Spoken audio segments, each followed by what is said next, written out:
Let's start by, first of all, talking a little bit about you, your background. You're a professional photographer. Ended up in Omaha, went to a bar called the Mac. Probably get me a job as a waiter or something like that. Lo and behold, the man was Larry King. I had no idea who he was. It was just a whirlwind. He had all this money and power. And within a couple days, I was off on a private jet. When you say important people, Rusty, are you talking about political? It went all the way up to the White House. These people were leaders of industry. They were doing things that I did not feel was right. Who would you go tell? Because they pulled the puppet strings. There was one instance where Colonel Michael Aquino came to a motel room, and he got from Larry King a suitcase, and it was filled with bearer bonds and cash. There was millions of dollars in that thing. It was for the Iran-Contras. Embassy Row in Washington, D.C. They had parties there. On the surface, they looked like all up and up. Then the party was over with, and there'd be a few guys that would stay after. They would have a sex party. This was at King's house. Okay. How could this man afford Learjets, lavish parties, and also renting a mansion on Embassy Row in D.C.? He would prime client. Prey would be a better word for it. Mm-hmm. They went to this church and hit him up for $1.8 million. Well, there was a set of nuns that he got a bunch of money from, a couple $1 million. There was Boys Town and various other organizations. Everybody doesn't know what goes on at Boys Town. As I recall, Rusty, the Boys Town was one of King's primary recruiting grounds for young boys and girls. Very much so. I believe the man who's running it now is Father Val Peter. Not a good choice. Okay. Why is that? He was up to his elbows in this. What they were doing is providing sexual favors to whoever had money or political influence. Whoever King told them to. Usually it was done for the purpose of compromising somebody. It didn't take me very long to figure out that they had two sets of books going. I knew that was wrong. One of the things that really made me worry about how to get out was the fact that I'd seen Robert Wadman. He was the chief of the Omaha Police Department. Yes. Wadman was pretty deeply involved in abuse of the kids, was he not? Yeah. Yeah. One of the girls that he frequented was Alicia Owen. Okay. I do remember that Alicia Owen's allegation was that Chief Wadman had made her pregnant. He covered up so much stuff. You know, Larry flew little kids all over the country for people to be sex toys for people with perverse needs. You know, I heard that there were somewhere in the neighborhood of at least 80 people. He got kids from all over the country. A lot of them came from Boys Town or orphanages or places to where they'd really not be missed. He also cataloged kids. He'd pick them to order. Okay. It became known popularly as the Franklin cover-up, and Senator John DeCamp, a state senator in Nebraska, was on the banking committee, as was Senator Lauren Schmidt.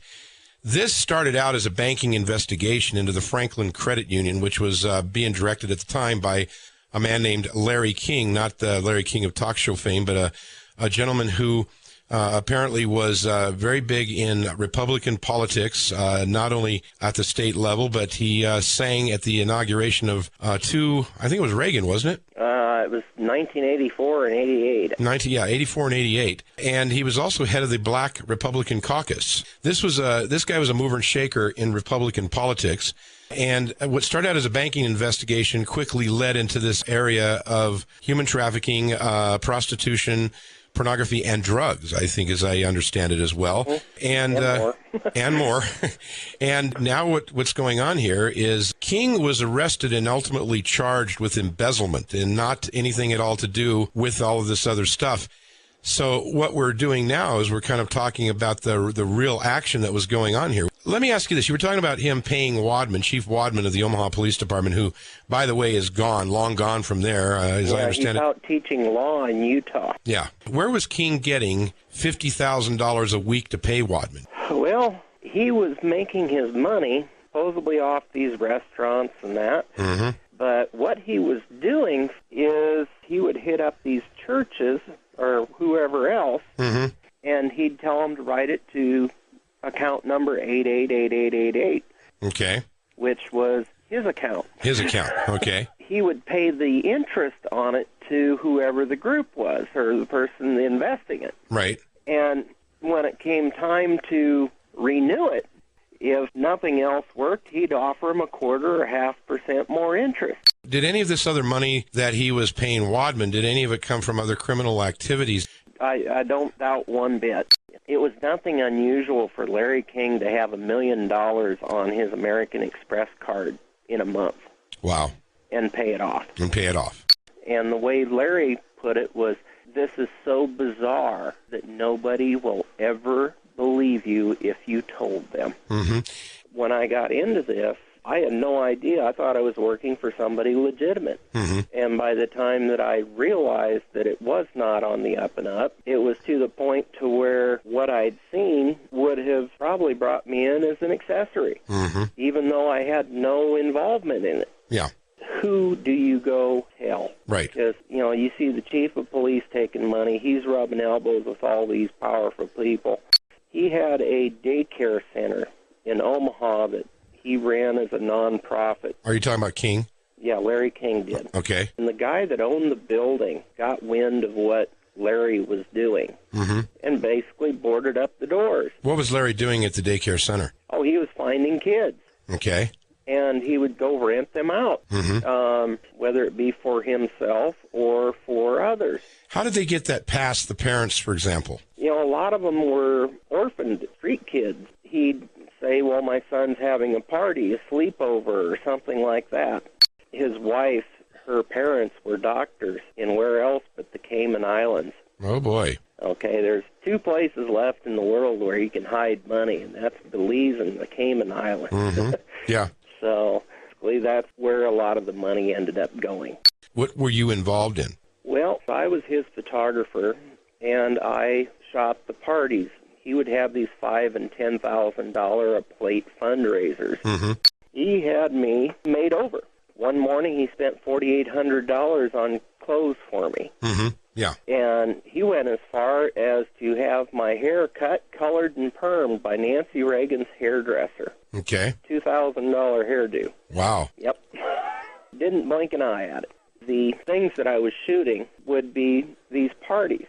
Lo and behold, he had another photographer that was shooting the kiddie porn, the gay porn, the snuff films. Snuff films. I did say snuff films. That's where they would actually kill somebody. Okay. And have it on film. They would sell the tapes to these wealthy business people for tremendous amounts of money. This is where I got approached on various occasions to do these things, and I wanted no part of them. And one person of which was the late Hunter Thompson. Really? So Hunter Thompson approached you about doing a snuff film? Yep. Okay. He was introduced to me by Larry King, and he offered me $100,000 to shoot a snuff film. Or actually, Larry offered it to me, but it was through him. Yeah. Larry really pressured me to do it, and I wouldn't do it. And he had this other photographer who was doing these things for him. And I saw the other photographer on 3 different occasions. One of them, I even got to go talk to him. The guy had the same build that I had, pretty much, a little bit slighter, but he just happened to have the same curly, dark hair that mine had been made up to be. What do you attribute that to? What they were doing... Are they framing you? Yes. I was their scapegoat. They were passing me off at the parties where the families and all the attention was at. He would have one party that was the social gathering. You bring the wife, sometimes even the kids.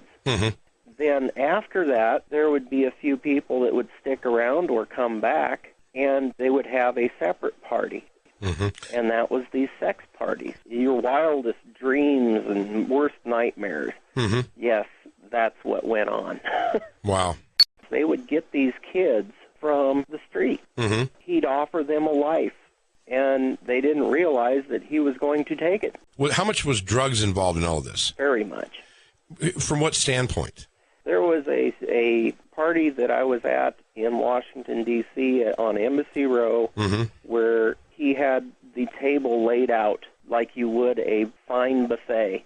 Well, they had little salt dishes, with razor blades and spoons and with, the little straw on them. Yeah. And a bowl full of cocaine in a punch bowl. And again, these are people, politicians and people like that who are attending these parties and partaking in this. One of them, there was what I was told was the Secret Service was there. Mm-hmm. I never seen any identification, but I was told it was Secret Service. Yeah. And they secured the entire house, and there was a presidential limousine there. Really? Yeah. Did you see the president at the time at all in any of these instances? Yeah, I'd seen the president. Which president was it? Reagan. Reagan? Had been there. Okay. And I'd seen the Bushes. There were various people that I'd seen. The one that's sitting in the White House right now. Okay. I would not trust that man with anything. He's a snake in the grass. Okay. Lo and behold on that, sorry to inform you people that like him, but if you knew what I knew about him. Yeah. There was a lot of these things that went on, and it was really a shame because you couldn't get anything done about it. Mm-hmm. And that was the thing is, if you told somebody, you may be telling the wrong person. Yeah. And it would leak out, leak up, whatever, and you may find yourself dead. You may find family members dead, hurting, whatever. I've been shot at 3 times. I was riding my bike in Portland, Oregon, and I got intentionally hit by a car. They drove by about 50 miles an hour and opened their back door and hit me. Wow. Okay, I got epilepsy out of that. Mm-hmm. So, this is what I have to deal with. Yeah. And that just because I went to work for somebody in good faith. Yeah. And ended up seeing way more than I ever wanted to or dreamed of. Mm-hmm. How many children or young people that were involved in this, how many of them do you think were utilized in snuff films? Was there a lot done, or was this something that was a rare occasion? It happened, but the thing was I have no idea how many actually got made. Because they would go to so many different places. It was nothing unusual for Larry to be on a private jet 2, 3, 4 days out of a week. And, he could be anywhere. And, some of these things were cloaked in secrecy because a lot of them were instigated out of SAC. That's the Air Force Base in Omaha. That's Strategic Air Command. What did they have to do with it? That's where a lot of the MK Ultra things went on, the mind control. Okay, now let's talk a little bit about that, because when you say the mind control, now how familiar were you with Paul Benassi? I testified at his trial against Larry King, where he won the $1 million judgment. This is the civilian lawsuit that Benassi filed against him, right? Yeah. I think it's February 5th of 1999 in Judge Warren Urban's court. Okay. I knew Paul. I wasn't really close to him. Yeah. But, I knew of him. And that's pretty much the way most of the people I knew in Larry's organization, I knew of them, but I didn't want to get close to any of them. Right, okay. A lot of the kids were brought in. They were either drugged or they'd take them through this MK Ultra and do the mind control. Larry was very good at that. Now, and you say that the SAC base, Offutt Air Force Base in Omaha, that was a facility where they took these kids? Yeah. Let's go back to the Air Force Base, because I know Paul Benassi talked, quite extensively about stuff that he had been through. He was also, from what I understand, the psychiatrist that looked at him.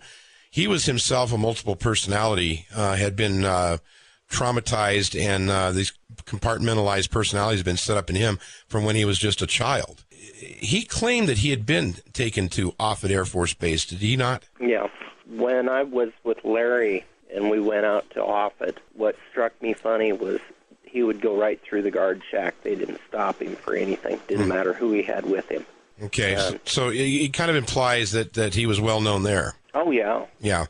Let me ask you this, Rusty, in your time with him around Larry King, did you ever see or know about any kind of cooperation that he may have had with any kind of government agencies, i.e. CIA, or any of these other agencies that might be involved in some kind of covert activity? Oh, yeah. Michael Aquino was a colonel in, Army or... He was in the Army. He had various ties to, like you said, the CIA and the FBI, things like that. Yeah. Getting back to that daycare center I was telling you about. Yeah. The guy boarded up the doors, and we were on a private jet to Washington. And he called Wadman, and it was beyond his hands by that time. And the sheriffs, he called them trying to get it opened up. They didn't want to touch it. State Patrol didn't want to touch it. So he was upset. And he called Reagan direct. And I sat there and listened to the phone call. Yeah. And I could hear it because I was just right next to him. And it was open within 20 minutes. Wow. Yeah. So he had the juice. Oh, he had the juice. King was also involved in kidnapping. Oh, yeah. What knowledge do you have of that? They'd have what they'd call catalog kids. They would basically just go out driving around looking for kids. And they would take pictures of them and go to these wealthy, influential people and say, would you be interested in this one or that one or the next one? And they would basically go snatch them. Yeah. And that's pretty much what happened to Johnny Gosch. So Johnny Gosch was definitely part of this orbit in his selection and kidnapping. Yeah. All right. What was done with Johnny? Do you know what was done with him? He was basically made into a sex slave. Yeah. Put him down like in a basement or somewhere and hide him out of the way and get them moved from one place to another.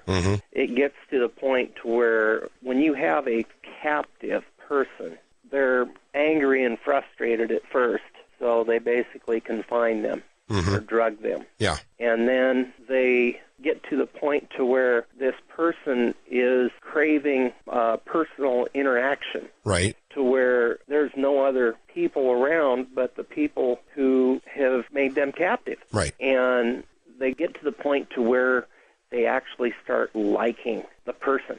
Kind of like the Stockholm Syndrome, right? Yeah, exactly. Yeah. And they know this when they take these kids. Yeah. It's a psychological game. The military uses this a lot to where the MK Ultra and things like that, they have ways to actually split a personality.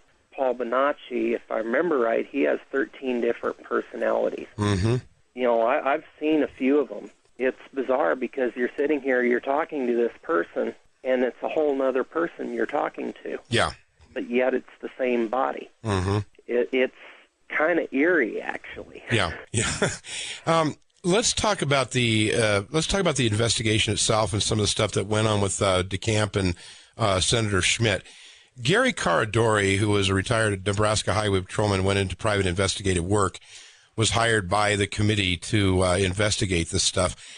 Caradori died in a plane crash. What do you know about that, and what do you know about some of these photographs that allegedly exist concerning very important people? They were mine. Oh, they were? Yes. Okay, what were they photographs of? They were photographs showing various kids being with these influential people, enough so to where it would prove that if they were missing or something, that where they were at, and get a lot of questions going. Okay. And raise a lot of eyebrows. Okay. There was names, there was dates to go with the faces. Okay. And that's what was on the plane. I was very reluctant about working with him. Were you the contact that he flew to Chicago to meet? Yes. Oh, I didn't know that. Yeah. Okay. It's the first time I've said anything publicly about that. All right. I'm probably one of the last people to see him live. You delivered what to him? He flew up with his 8-year-old son on the plane to. He flew up to Chicago with his 8-year-old son on the plane. Yes. Met with you. I gave him pictures, dates, places, my memoirs. While I was going through this, I was meticulous about keeping notes. I'd imagine for your protection. Well, yes. Yeah. I used to keep a diary. It was an assortment of things that would tie in a lot of people. For instance, from what I've been told, there are 23 children that have been to the White House very quietly. The after-hours tours, yes, they do have them. And the kids that would go there would never be seen again. And they may go a few times or that, but it was all hush-hush. Yeah. When they were done with them, it was done. And you never saw them again. Nope. Can you speculate on what you think might have happened to them? I would bet they're probably with the fishes. In DeCamp's book, I think he references the fact that you'd made a statement that something about if for photographs, I guess, or the knowledge that you had, some people would die if they didn't get their hands on those photographs or something to that effect. Oh yeah, yeah.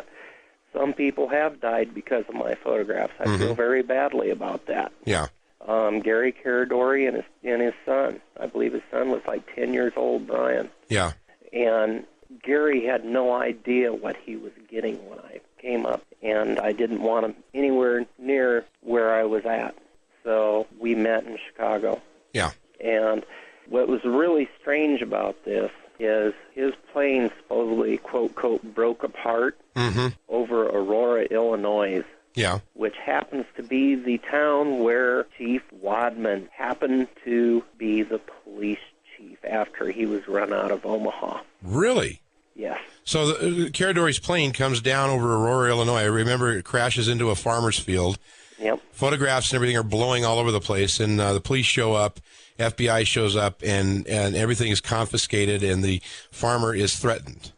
Oh, yeah. Yeah. The deputy got out there, and he was there only a couple minutes, and the FBI shows up. And they flat out threatened him. And they told him, you did not see anything, you do not tell anybody, you keep it quiet. Well, about a year later, he started to talk about it a little bit, and his wife was murdered. Really? Yeah. Good heavens. So, wow. This is an incredible story, Rusty. How much did Satanism play into the picture there? Was that a big part of it? What was it all about? A lot of that centered around Michael Aquino. The Omaha World Herald was run by Harold Anderson. Okay. He had a farm place outside of Omaha, and they would go out and have various things out at that farm. Okay. You're talking about ritualistic kind of stuff? Yeah. Okay. And some of the kids were brought out there, the ones that were kidnapped. You know, that farmhouse played an important role. So you'd surreptitiously shoot photographs? Yes, I would do it for the purpose of basically having to protect my own butt. That's what Gary Caradori got killed over, was those pictures. The pictures I was getting were to get basically who's who and what's what. The kids they'd get them tooted up, and boys on boys, old men with boys. Occasionally they'd have girls. It was a lot of times the younger ones. What about Warren Buffett? Warren was in more than he would like to be known. Yeah. Because I know DeCamp, his name shows up in DeCamp's book. Yeah. And, of course, everybody knows who Warren Buffett is. Yep. But he was involved in this level of this kind of stuff that was going on? Yeah. You know, there's a few things going on right now that I personally know of that for investigations and things like that I cannot disclose. You will be hearing some things come in the very near future. Okay, all right. That are major. Major? Major. Can you comment on what area they may be major in? The who's who. The people who were involved in it, there's going to be heads roll. It goes way, way, way high. I probably said more than I should have at this point on that. People can look forward to a few things coming in the near future. All right. Let's spend a little bit of time now talking about when you departed. I was out in Washington, D.C., and Larry had sold me for the night. I was up in my room, and a guy walks in, and he came over to get friendly and friendlier, and I go, well, what are you doing? And he says, oh, well, Larry sold you to me for the night. And I'm going, what? And he says, yeah, you're mine. And I said, well, let me go freshen up, you know. And I went in the bathroom, and luckily I'd left my clothes in the bathroom. And I ended up crawling out and going to the airport. I left camera equipment and everything behind. That was it. Larry had provided me with an apartment where somebody supposedly committed suicide, but I would bet more strongly it was murder from what I'd heard later on. That was another one of those Wadman cover-ups. I went to an abandoned farmhouse. Well, this was in probably around June of '88. Okay. they raided the credit union. Larry had a lot of power, and from what I was told, when he got out on parole, he was paroled to Washington, D.C., and went to work for the National Republican Party. That's what I've heard, too. So this Franklin deal blew up big in the news and that. I was an innocent bystander that saw too much. Right. I feared for my life, so I just kept out of sight. And I made the mistake of telling somebody who I thought was a friend where I was at. And he happened to have been an informant. Next thing I know, here comes the FBI. Mom and Dad got their house raided, not once, but twice. Right. What were they looking for? Basically, I think it was more of a harassment. I was living a couple miles away, and Mom told them where I was at. She thought it was, the FBI, there's got to be good people, this and that and the next thing, and she had no idea what all was going on. Here comes the FBI in. They raided my house. They didn't even look. They just tore the stuff up. What I'm concerned about is whether or not you had any inkling or suspicions that there were higher level law enforcement officials who were, somewhat involved in this. They're covering it up. Oh, I knew that from day one. They would be doing damage control on this, something fierce. Most of what I had, most people did not know that I had. But just the fact that I had been there left a loose end.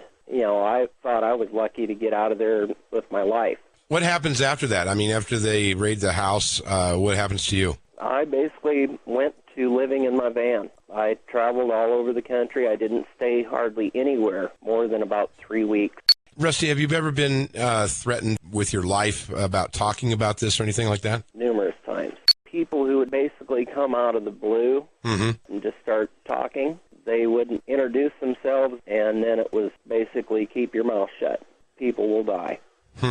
Why do you think that there's never been an investigation on this particular aspect of the Franklin business? None of this has ever been brought to light as far as any kind of grand jury or trial. Why do you think that is?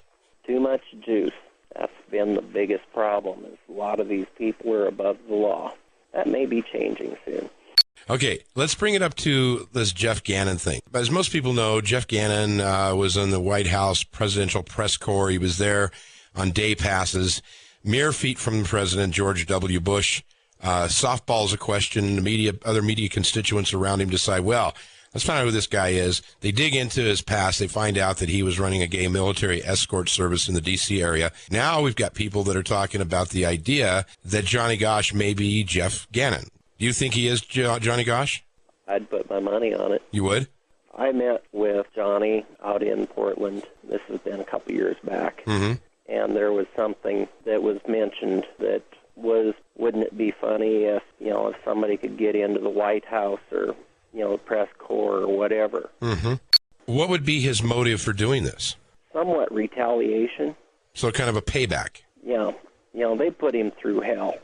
That's plain and simple. They ruined this kid's life. Yeah. I know what he'd said about being found out. He didn't want to be known as, what everybody thought he was. He'd been forced into a life that was not what he'd normally have been in. They didn't want to be remembered like that. This was a way that he could get in and make it somewhat better. They swept it under the rug pretty quick. They're trying to get this quieted down. There's good reason for it. This Gannon thing blows open the latter part of January. Sometime shortly after that, Hunter Thompson supposedly commits suicide. And, of course, Noreen mentions a guy named Paul Bishop that was arrested in the D.C. area for manufacturing child pornography. And then Gannon comes back after he disappears for a while. And the first article that he posts on his website is Fear and Loathing in the Media. What's your take on Hunter Thompson's suicide?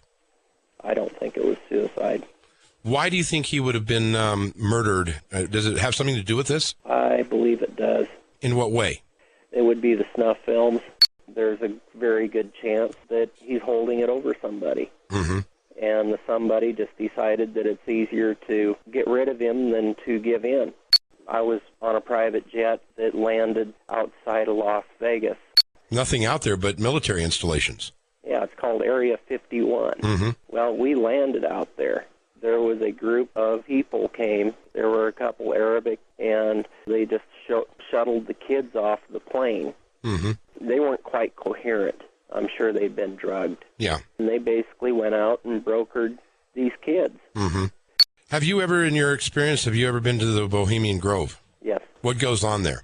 Well, everybody thinks your laws and that are made in Washington, D.C. Sorry to inform you, but most of them are done in Bohemian Grove. Would it be fair to say that a lot of the clientele have connections to Bohemian Grove? Yes, that would be very true. Mm-hmm. You know, it's a very elite group of people. It's a very private place. They have their own security, and they are very good about keeping it secure. Mm-hmm. This is a place where some of the satanic things go on. Parts of this have never been made public. And Rusty, I want to thank you again for coming on the program and telling your story. Well, thank you. It's quite an incredible story. And, of course, it does corroborate a lot of what people are hearing about, some of this stuff. A lot of people think that when Larry King was arrested and put in jail, this whole thing was over. But I don't think so. No. Larry was just the broker. They have ways of doing things that are just incredible. People would never, ever even imagine the way they can do away with people. Yeah. And make it look totally accidental. Yeah. And this comes from your military buildup. A lot of these things that they're doing mm-hmm. are basically straight out of Hitler. When they went into Germany mm-hmm. and they'd confiscate the records where they were doing these experiments when Hitler had it, they're doing the exact same thing now. Right out of the book, almost. They're just following in their footsteps. Yeah. Noreen, when she came on the program, she inferred that there was a place in Colorado here where I am that they had safe houses where they took these kids to. Have you ever heard anything about Colorado, and can you tell me where in Colorado some of these places might be? I can't tell you exactly where.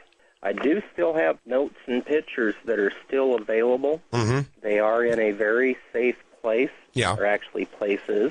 There are 3 of us who know about it. One of them I trust completely. The other one I'm starting to wonder about, but I do not feel safe in getting them.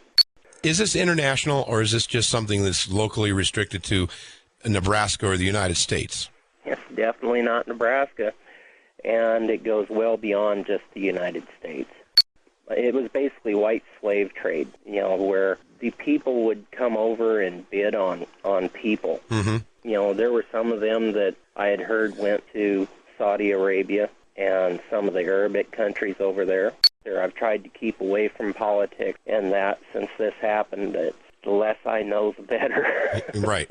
I knew of a couple dozen. Couple dozen. Yeah. Okay. And, of course, it would be fair to say, too, that these are people that are maybe in key positions of the government. Oh, yes. Very key positions. Mm-hmm. You're talking congressmen, senators, and above. Yeah. People who have money and wealth and power look at things in a different light than the normal person does. Mm-hmm. They're never quite satisfied with anything. It's always got to be bigger, better, faster, different, especially different. Do you have any kind of feel for the involvement of this criminal enterprise with drugs, guns, any kind of terrorism? Well, it helped fund the Iran-Contras. Personally, I strongly believe that the American government did 9/11. Mm-hmm. There's various facts in that are available now that show that this was directly linked to the Bushes. Mm-hmm. It was a way for them to get a building taken down. It was a way for him to create a war. Most people are spoon-fed by the media, mm-hmm. so much so, and I'm sure you're well aware of this, that they have such a political slant on everything. Mm-hmm. It's like these reporters that are embedded with the troops. Everything they do and say is censored before it is let out. Yeah. And if it doesn't swing the way that they want it to swing, it gets killed. Did you know Troy Boner? Yes, I did.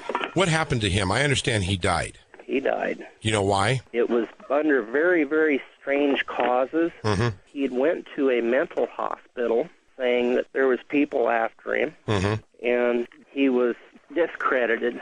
He ended up dying shortly after that. I heard it was a drug overdose at a rehab center. Yeah. Do you think he was murdered? I very strongly believe so. Because he seemed like, that conspiracy of silence video kind of circulates around the internet, and I've seen that. Mm-hmm. And of course, he was one of the major contributors to information in that video, and he sounded to me like he was really plugged into what was going on. Did you know that video was to have aired on Discovery Channel? Right. They had it in TV Guide and everything. Right. 20 minutes before it was to air, the Bush family bought it off and killed it. Really? Yes. They've done everything you can think of to me. They've thrown me in prison. They've put me in solitary, the whole bit. Mm-hmm. And everybody who's associated with this seems to be dropping dead one way or another. So how many people you got a body count? How many people have died from this? I think there's around a dozen. Really? Say that I have known, and a lot of these aren't publicized. Mm-hmm. One kid just happened to have got out in front of a cement truck. Really? That just don't really happen. No. And the thing is, with this mind control bit, people don't understand it. They can just hear a tone or a certain word or phrase, and they will go turn into basically a totally different person. Mm-hmm. They can get them to do things that a normal person would never even consider. Yeah. People don't realize is how easily they can manipulate. Mm-hmm. They can get somebody to where they will drive a car up and have a bomb in it, or fly the plane into the Twin Towers. Yeah. I wake up every morning or go to bed every night wondering if the FBI or somebody's going to come kick my door in. Yeah. No matter where I go, they know right where I'm at. Yeah. Well, Rusty, I want to thank you for coming on the air, telling your story. Well, thank you. And let's definitely stay in touch, okay? Yeah, thanks, Michael. All right, you take care. Okay, thanks. Okay, Bye-bye. Bye-bye.